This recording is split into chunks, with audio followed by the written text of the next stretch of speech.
But yeah, no, I mean, listen, Jordan was a motherfucker, but he had a hell of a squad. And it's hard.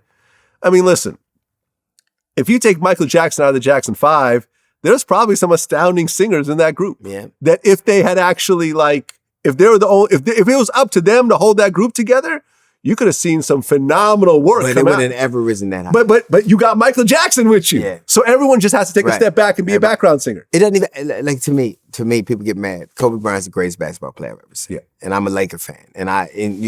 I've never seen a man with that single-minded level of determination. And I've never seen a man win without his nucleus.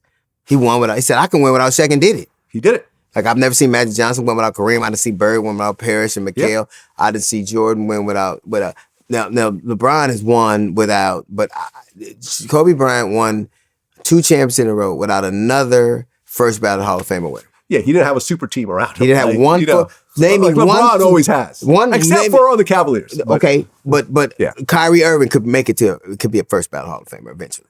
Fair enough. I don't know who on the Lakers, like Amar Odom, Paul Gasol, he'll make it, but I don't think he'll be a Hall of Famer. Derek Fisher won't be a first ballot Hall of Famer. So he did it against the greatest defensive team, the Boston Celtics at that time, or at least 2. He got beat by them, but they had a team with 4 Hall of Famers, or 3 Hall of Famers. Yeah, I mean, listen, being great, like really just world class, greatest of all time, great. It puts you in a different stratosphere. It does. I interviewed Tito Jackson, and the Jackson 5, or I guess it was Jackson 4 at the time, was already a group, and they already had a lead singer and everything else like that. And then little Michael sang at some school performance, and everyone's like, all right, never mind. I'll never forget. Lead singer, youngest kid. I was at the Greek Theater. Okay. And I'd gone to see Jeffrey. Was it in Berkeley? The Greek Theater here. Oh, here. Okay. I'd gone to see Jeffrey. Me and my wife had gone to see Jeffrey. Whitney Houston opened for him. And I was a huge fan. I'm a big fan of Jeffrey Osborne now. When Whitney Houston came out, I went, she won't be opening for him again. I remember halfway through I was like, you know what? This is it for him. And I was the hugest fan. I didn't know who she was, literally. I had no idea who she was. But when she was finished, I didn't even want to see him. And I had come to see him. It was my, I love this dude. I'm taking my old lady. We're going to see this dude. And I like, we can go now. Let's go. Oh, yeah, no. I mean, my man, Greg Street, I remember sending me this interview he did with L.A. Reid. And L.A., basically had a label deal under Clive Davis, right? And he had signed all these artists and, all these local acts and everything else like that. And, Clive wasn't putting any of them out. And he was like, what's the matter? He goes, come down here. I want to take you to a little performance we're going to do.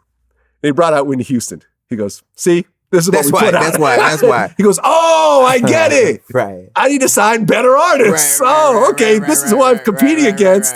I've been doing it all wrong. Right. I got to fucking scour the corners of the world. Compared to Whitney. Yeah. I mean, Whitney was a powerhouse. Yeah. I mean, shit, I interviewed Darkchild, Rodney Jerkins. Yeah. When I asked him who the greatest female vocalist of all time, he said Whitney Houston. This man has sold hundreds of millions of records, done records with her as well as Michael Jackson and everyone else, and said, name me a national anthem better than Whitney's. Yeah. Doesn't exist. I'd say Marvin Gaye, but okay. Okay. I'd say that. Because it was just some old different. Yeah. I liked it when nobody else did. So yeah. Okay. You can say Marvin Gaye. Not lyrically, but just some old that's a male, arrangement right? On the female side, yeah. No, I mean. I thought Roseanne Barr killed it. She grabbed her crotch and spit. Yeah, I think that. Man, she Carl Lewis. Did you see that one? No. Yeah, I think Whitney did the best one.